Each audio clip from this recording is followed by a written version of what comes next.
Yeah. Let's continue talking about these issues, because children like here will continue being exploited. So I wish this thing would take place at Murambinda, take place at Kutumpandawana, take place at Morewa, Godthrow, in Ketowe. It's education now. It's not enough to have the court judgment, but people have to be educated, communities have to be educated, but also we have to deal with the issue of poverty.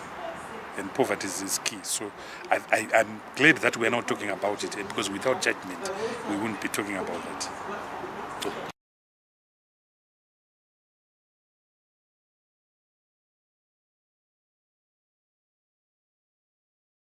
Problems that we face, even though the laws exist.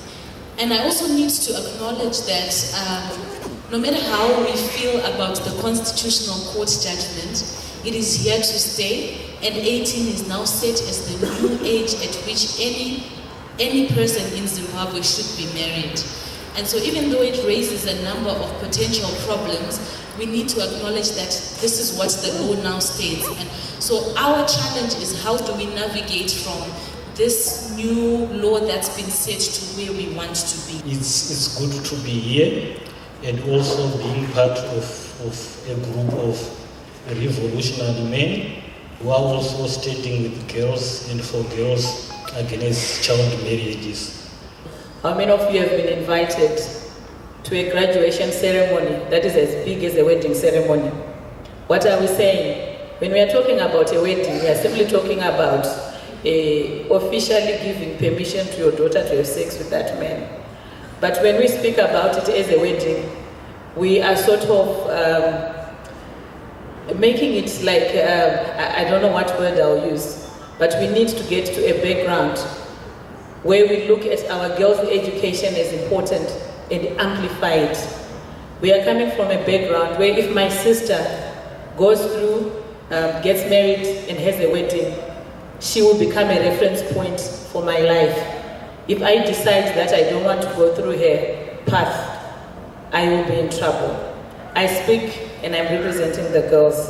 Yes, but I think the evidence that is on the ground is that when it comes to child marriages, girls do suffer more. And I think all initiatives and evidence that is there, we need to step up and scale up efforts in that regard. That said, we do not need also to take or to be silent about the other issues that also affects young boys, and that also needs to be taken into consideration. The issue of tonight, this exhibit is about telling a story about the challenges and risks these girls face. They're standing up for their rights, just as Ravinda did, along with the community members, partners, advocating for change alongside them. There are 4 parts to the exhibit.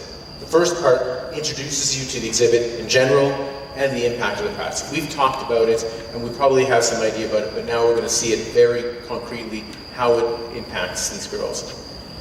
The second section introduces to women and girls and others who've been affected by child marriage, like Nancy, a Kenyan woman who became pregnant at the age of 13 and was forced to drop out of school and get married, exactly as our panelists mentioned.